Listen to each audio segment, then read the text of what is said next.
Titas gas transmission and distribution কোম্পানির একদল কর্মকর্তা কর্মচারী পেট্রোবাংলায় বিক্ষোভ ও ভাঙচুর করেছে। তিতাস গ্যাসের নতুন ব্যবস্থাপনা পরিচালক নিয়োগের প্রতিবাদে এই বিক্ষোভ বলে জানিয়েছে তারা।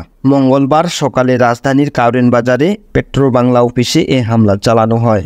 গ্যাস ট্রান্সমিশন কোম্পানি লিমিটেডের জিটিসিএল ব্যবস্থাপনা পরিচালক এমডি শাওনেওয়াজ পারভেজকে তিতাস গ্যাসের এমডি হিসেবে নিয়োগ দিয়েছে সরকার। তবে তাকে যোগদান করতে দেয়নি তিতাসের কর্মকর্তা কর্মচারীরা, বরং ভাঙচুর চালানো হয়েছে বাংলাদেশ তেল, গ্যাস ও খনিজ সম্পদ কর্পোরেশনে। প্রত্যক্ষদর্শীরা জানান, পেট্রোবাংলার কর্মকর্তা আর স্টাফদের উপর হামলার চেষ্টা করা হয়েছে, ভাঙচুর করা হয়েছে অফিসে। মূলত তিতাসের নতুন এমডি শাওনেওয়াজ পারভেজকে যোগদান করতে বাধা দিতেই এ হামলা চালানো হয়। এর আগে সোমবার বিদ্যুৎ, জ্বালানি ও খনিজ সম্পদ মন্ত্রণালয় জিটিসিএল এমডি শাওনেওয়াজ পারভেজকে তিতাস গ্যাসের এমডি হিসেবে বদলির আদেশ জারি করে। এতে বলা হয়, পরবর্তী নির্দেশ না দেওয়া পর্যন্ত জিটিসিএল এর এমডি পদে চলতি দায়িত্বে নিয়োজিত পেট্রোবাংলার মহাব্যবস্থাপক কারিগরি ক্যাডার শাওনেওয়াজ পারভেজকে জিটিসিএল থেকে বদলিপূর্বক Titas gas transmission and distribution পিএলসির ব্যবস্থাপনা পরিচালক পদে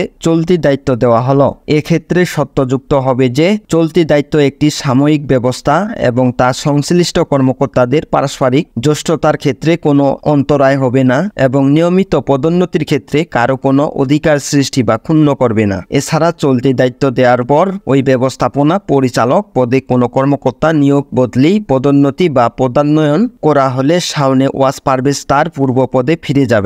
সে অনুযায়ী তিনি টিজিটি ডিপিএলসির ব্যবস্থাপনা পরিচালক পদে চলতি দায়িত্বে যোগদান করবেন। কর্তৃপক্ষের আদেশক্রমে জারি করা এই আদেশ অবিলম্বে কার্যকর হবে। এর আগে সোমবার তিতাসের এমডি হারুন রশিদ মোল্লার চুক্তিভিত্তিক নিয়োগ বাতিল করে সরকার। তিতাস গ্যাস সূত্র জানিয়েছে, শাওনেওয়াজ পারভেজকে দায়িত্ব দেওয়ার পর থেকে তিতাসের GM Helal Talukdar, GM audit Mohammad Rashidul Alam, DGM PCD engineer Enamul Haque, prepaid meter প্রকল্পের পিডি কাউসার আলম সুমন অন্যদের উস্কানি দিতে শুরু করেন। অন্যদের ফুসলিয়ে পেট্রোবাংলায় গিয়ে হামলার নেতৃত্ব দেন। এ বিষয়ে পেট্রোবাংলা চেয়ারম্যান জনেন্দ্রনাথ সরকার বলেন, তিতাসের লোকজনের দাবি হচ্ছে তাদের কর্মকর্তাদের মধ্য থেকে এমডি করতে হবে, কিন্তু পেট্রোবাংলার সিনিয়রিটির তালিকায় তিতাস গ্যাসের শীর্ষ 50 থেকে 60-এর মধ্যে কেউ নেই। আবার অনেকের বিরুদ্ধে দুর্নীতির অভিযোগ রয়েছে। এটা করে এক শ্রেণীর লোকজন দুর্নীতিকে প্রশ্রয় দেওয়ার চেষ্টা করছে। অন্তর্বর্তী সরকারের নীতি হচ্ছে দুর্নীতির বিরুদ্ধে